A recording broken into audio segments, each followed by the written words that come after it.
ಎಲ್ಲರಿಗೂ ನಮಸ್ಕಾರ ಹೇಳ್ತಾ ಇವತ್ತಿನ ಕರೆಂಟ್ ಅಫೇರ್ಸ್ ಕ್ಲಾಸನ್ನು ಸ್ಟಾರ್ಟ್ ಮಾಡೋಣ. ಮೊದಲನೆಯ ಪ್ರಶ್ನೆ, ಭಾರತದ ಮೊದಲ ವಂದೇ ಭಾರತ ಸ್ಲೀಪರ್ ರೈಲು ಕಲ್ಕತ್ತಾದಿಂದ ಯಾವ ಎರಡು ನಗರಗಳ ನಡುವೆ ಚಲಿಸಲಿದೆ?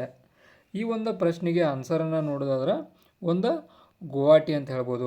ಈ ಒಂದು ವಂದೇ ಭಾರತ ಸ್ಲೀಪರ್ ರೈಲ್ ಇಲ್ಲ, ಇದು ಮೋಸ್ಟ್ ಎಕ್ಸ್ಪೆನ್ಸಿವ್ ರೈಲ್ ಕೂಡ ಆಕೈತಿ. ಅಂದ್ರೆ ಈಗ ನಾವು ಸಾಮಾನ್ಯವಾಗಿ ನೋಡೋದಾದ್ರೆ ಇದ್ರ ಒಂದು ಟಿಕೆಟ್ ಪ್ರೈಸ 1,000ಕ್ಕಿಂತ ಅಧಿಕ ಐತಿ. ಅಂದ್ರೆ ಸಾಮಾನ್ಯ ಇದ್ರೊಳಗೆ ನಾವು ಹತ್ಬೇಕಂದ್ರೂ 1,000ಕ್ಕಿಂತ ಅಧಿಕ ಪೇ ಮಾಡ್ಬೇಕಾಕೈತಿ. ಆ ಕಾರಣಕ್ಕೆ ಎಕ್ಸ್ಪೆನ್ಸಿವ್ ಆಗೋ ಕೂಡ ಚಾನ್ಸ್ ಐತಿ. ಆನಂತರ ಮುಂದಿನ ಪ್ರಶ್ನೆಗೆ ಹೋಗೋಣ. ಎರಡನೆಯ ಪ್ರಶ್ನೆಗೆ, ಈ ಪ್ರಶ್ನೆ ಐತಲ್ಲ, ಇದು ಮೋಸ್ಟ್ ಇಂಪಾರ್ಟೆಂಟ್ ಪ್ರಶ್ನೆ ಅಂತ ಹೇಳ್ಬೋದು. ಯಾವ ಕಾರಣಕ್ಕಂದ್ರೆ ಇದೊಂದು ಐತಿಹಾಸಿಕ ದಾಖಲೆ ಬರ್ದಾರು. ಇದೊಂದು ಸ್ಟೆಟಿಕ್ GK ಪ್ರಶ್ನೆ ಕೂಡ ಹಾಕಿದೆ. ಒಂದು ದಕ್ಷಿಣ ಧ್ರುವಕ್ಕೆ ಸ್ಕೀಯಿಂಗ್ ಮಾಡಿದ ಅತ್ಯಂತ ಕಿರಿಯ ಭಾರತೀಯ ಮಹಿಳೆ ಯಾರು ಅಂತ ಆಗಬೇಕಾಗಿತ್ತು. ಭಾರತೀಯ ಮಹಿಳೆ ಯಾರು ಅಥವಾ ಭಾರತೀಯ ಯಾರು ಅಂತ ಕೇಳ್ಬೋದು. ಇದಕ್ಕೆ ಆನ್ಸರ್ ಏನಂದ್ರೆ ಕಾಮ್ಯಾ ಕೆ ಅಂದ್ರೆ ಕಾಮ್ಯಾ ಕೀರ್ತಿ ನಾರಾಯಣ್ ಅಂತೇಳಿ ಇವರು ಪೂರ್ಣ ಹೆಸರು. ಇವ್ರ ಬಗ್ಗೆ ಸ್ವಲ್ಪ ಡೀಟೇಲ್ಸನ್ನು ನೋಡೋದಾದ್ರೆ ಇವರ ಮೂಲತಃ ಮುಂಬೈಯವರ ಮಹಾರಾಷ್ಟ್ರಕ್ಕೆ ರಿಲೇಟೆಡ್ ಇರುವಂಥ ಒಬ್ಬ ಮಹಿಳೆ ಅಂತ ಹೇಳ್ಬೋದು. ಇವರಿಗೆ ಏಜನ್ನು ನೋಡಿದಾರೆ 17 ವರ್ಷವನ್ನು ಪೂರೈಸಿದರು. ಈಗ 17 ವರ್ಷ ಇದ್ದರೂ ಕೂಡ ಇಂಥ ದಾಖಲೆಯನ್ನು ಮಾಡುವ ಮೂಲಕ ಮಹಾರಾಷ್ಟ್ರಕ್ಕೆ ಕೀರ್ತಿಯನ್ನು ತಂದು ಕೊಟ್ಟಾರ ಅಂತ ಹೇಳ್ಬೋದು. ಈ ಪ್ರಶ್ನೆ ಇಂಪಾರ್ಟೆಂಟ್ ಪ್ರಶ್ನೆ ಆಗಿರ್ತೈತಿ.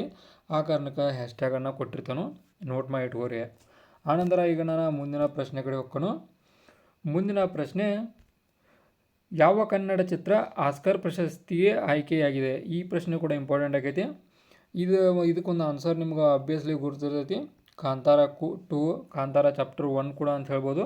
ಈ ಫಿಲ್ಮ್ ಕನ್ನಡ ಇಂಡಸ್ಟ್ರಿಗೆ ಭಾಳಷ್ಟು ಹೈಪನ್ನು ಕ್ರಿಯೇಟ್ ಮಾಡಿ ಕೂಡ ಐತಿ. ಕಾರಣ ಆಸ್ಕರ್ಗೆ ಆಯ್ಕೆ ಆಗೈತಿ. ಇದನ್ನು ಬಿಟ್ಟ ಈ ಕಡೆ ನಾವು ಇನ್ನೊಂದಷ್ಟು ನೋಡಿದ್ರೆ ಇದು ಮಹಾವತಾರ ನರಸಿಂಹ ಕೂಡ ಇದಕ್ಕೊಂದು ಆಯ್ಕೆ ಆಗೈತಿ. ಆನಂತರ ಫ್ಯಾಮಿಲಿ ಟೂರ್ ಕೂಡ ಆಯ್ಕೆ ಆಗೈತಿ. ಇವು ಅಷ್ಟು ಆಯ್ಕೆ ಆಗಿದಾವೆ. ಬಟ್ ಕನ್ನಡ ಫಿಲ್ಮ್ ಕೇಳಿದ ಕಾರಣಕ್ಕೆ ಕಾಂತಾರ 2 ಅಂತೇಳಿ ಇಲ್ಲಿ ಆನ್ಸರ್ ಆಕೈತಿ. ಆನಂತರ ಇದು ಕೂಡ ಮಹಾವತಾರ ನರಸಿಂಹ ಎನಿಮೇಟೆಡ್ ಒಳಗೆ ಆಯ್ಕೆ ಆಗಿದ್ದಂತೇಳಿ ಐತಲ್ಲ, ಎನಿಮೇಟೆಡ್ ಫಿಲ್ಮ,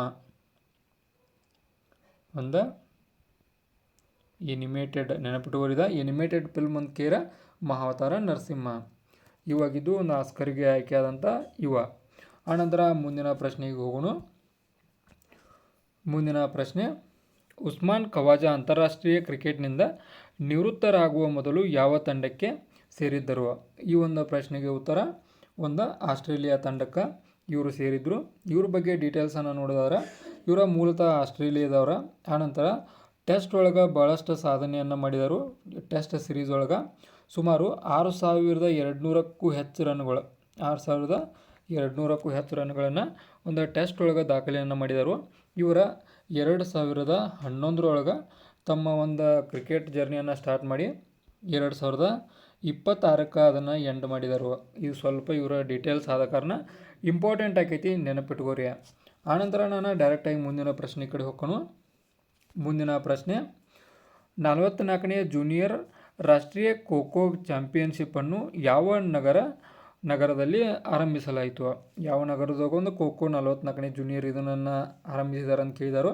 ಇದಕ್ಕೆ ಆನ್ಸರ ನಮ್ಮ ಬೆಂಗಳೂರು ಒಳಗೆ ಇದನ್ನು ಮಾಡಿದರು. ಇದು ಯಾರಿಗೆ ಇಂಪಾರ್ಟೆಂಟ್ ಆಗಿದೆ ಅಂದ್ರೆ ಕರ್ನಾಟಕ ಸ್ಟೇಟ್ ಒಳಗೆ ಯಾವ ಎಕ್ಸಾಮ್ಗಳನ್ನ ನೀವು ಬರಿತೀರಲ್ಲ ಅವ್ರಿಗೆ ಇಂಪಾರ್ಟೆಂಟ್ ಆಗೋ ಪ್ರಶ್ನೆ ಐತಿ. ಯಾವ ಕಾರಣಕ್ಕಂದ್ರೆ ಬೆಂಗಳೂರು ಅನ್ನೋ ಇದ್ರೊಳಗೆ ಇದು ನಡೆದ ಕಾರಣಕ್ಕೆ ಇಂಪಾರ್ಟೆಂಟ್ ಆಗೋ ಚಾನ್ಸ ಭಾಳ ಐತಿ. ಯಾರಿಗೆ ಇಂಪಾರ್ಟೆಂಟ್ ಇದೆ? ನಮ್ಮ ಕನ್ನಡಿಗರಿಗೆ ಇಂಪಾರ್ಟೆಂಟ್ ಆಕೈತಿ. ಆನಂತರ ಮುಂದಿನ ಪ್ರಶ್ನೆಯನ್ನು ನೋಡಿದ್ರೆ, ಭಾರತೀಯ ನೌಕಾಪಡೆಯ ತರಬೇತಿ ಕಮಾಂಡ್ನ ಮುಖ್ಯಸ್ಥರಾಗಿ ಯಾರನ್ನು ನೇಮಿಸಲಾಗಿದೆ? ಇದಕ್ಕೆ ಆನ್ಸರ ಎಸ್ ಶ್ರೀನಿವಾಸ್ ಅವರನ್ನು ಮುಖ್ಯಸ್ಥರಾಗಿ ಆಯ್ಕೆ ಮಾಡಿದರು. ಇದಕ್ಕೆ ಹ್ಯಾಶ್ಟ್ಯಾಗ್ ಕೊಟ್ಟಿರ್ತಾನೆ. ಇದು ಇಂಪಾರ್ಟೆಂಟ್ ಪ್ರಶ್ನೆ ಐತಿ. ಆನಂತರ ಮುಂದಿನ ಪ್ರಶ್ನೆಗೆ ಹೋಗೋಣ. ಮುಂದಿನ ಪ್ರಶ್ನೆಯನ್ನು ನೋಡಿದರೆ, ಭಾರತೀಯ ವಾಯುಪಡೆಯ ಉಪಮುಖ್ಯಸ್ಥರಾಗಿ ಯಾರನ್ನು ನೇಮಿಸಲಾಗಿದೆ? ಆನ್ಸರ ನಾಗೇಶ್ ಕಪೂರ್ ಅವರನ್ನು ಮುಖ್ಯಸ್ಥರಾಗಿ ಆಯ್ಕೆ ಮಾಡಿದರು. ಆನಂತರ ಮುಂದಿನ ಪ್ರಶ್ನೆಯನ್ನು ನೋಡಿದರೆ, ಭಾರತೀಯ AI ಸಂಶೋಧನಾ ಸಂಸ್ಥೆಯನ್ನು ಎಲ್ಲಿ ಸ್ಥಾಪಿಸಲಾಗುವುದು? ಇದನ್ನು ಗಾಂಧಿನಗರದಲ್ಲಿ ಸ್ಥಾಪಿಸಲಾಕೈತಿ. ಇದು ಕೂಡ ಇಂಪಾರ್ಟೆಂಟ್ ಆಕೈತಿ. ಯಾವ ಕಾರಣಕ್ಕಂದ್ರೆ AI ರಿಲೇಟೆಡ್ ಇರೋ ಕಾರಣಕ್ಕೆ ಇದು ಇಂಪಾರ್ಟೆಂಟ್ ಆಗೋ ಚಾನ್ಸ್ ಐತಿ. ಈಗ ಪ್ರಸ್ತುತ ನಾವು ನೋಡೋದಾದ್ರೆ AI ಭಾಳ ಇಂಪಾರ್ಟೆಂಟ್ ಆಗದವು ಆ ಕಾರಣಕ್ಕೆ. ಆನಂತರ ಮುಂದಿನ ಪ್ರಶ್ನೆ, ಈ ಕೆಳಗಿನ ಯಾರಿಗೆ IFFO CO ಸಾಹಿತ್ಯ ಪ್ರಶಸ್ತಿ 2025 ನೀಡಲಾಗಿದೆ ಅಂದ್ರೆ ಅದು ನೀಡಿದರು. ಅದು ಯಾರಿಗೆ ಸಿಕ್ಕೈತೆ ಅಂದ್ರೆ ಮೈತ್ರಿ ಪುಷ್ಪ ಅವರಿಗೆ ಈ ಒಂದು ಪ್ರಶಸ್ತಿ ನೀಡಲಾಗೈತಿ. ಆನಂತರ ಮುಂದಿನ ಪ್ರಶ್ನೆಗೆ ಹೋಗೋಣ. ಮುಂದಿನ ಪ್ರಶ್ನೆ, 113ನೇ ಡೇವಿಸ್ ಕಪ್ ಯಾವ ದೇಶ ಗೆದ್ದಿದೆ? 113ನೇ ಡೇವಿಸ್ ಕಪ್ ಇಟಲಿ ಹೋಗಿ ಏನು ನಡೆದೈತಲ್ಲ ಅದನ್ನು ಯಾರು ಗೆದ್ದಿದೆ ಅಂತೇಳಿ ಇದರ ಒಂದು ಅರ್ಥ. ಇದಕ್ಕೆ ಒಂದು ಆನ್ಸರನ್ನು ಕಮೆಂಟ್ ಮಾಡಿರಿ, ನೋಡೋಣ ಎಷ್ಟು ಜನ ಇದಕ್ಕೆ ಆನ್ಸರ್ ಮಾಡ್ತಾರೋ, ಎಷ್ಟು ಜನ ನಮ್ಮ ಇವರ ಸಬ್ಸ್ಕ್ರೈಬರ್ಸ ಈ ಒಂದು ಪ್ರಶ್ನೆಯನ್ನು ಆನ್ಸರ್ ಮಾಡುವಂಥ ಕೆಪಾಬಿಲಿಟಿ ಹೊಂದಿದಾರೋ ಅಂತೇಳಿ ನಾನು ಚೆಕ್ ಮಾಡಬೇಕು. ಆ ಕಾರಣಕ್ಕೆ ಇದಕ್ಕೆ ಆನ್ಸರ್ ಮಾಡಿರಿ. ಆದಷ್ಟು ದೌಡ ಯಾರು ಆನ್ಸರ್ ದೌಡ್ ಮಾಡ್ತಾರೆ ನೋಡೋಣ.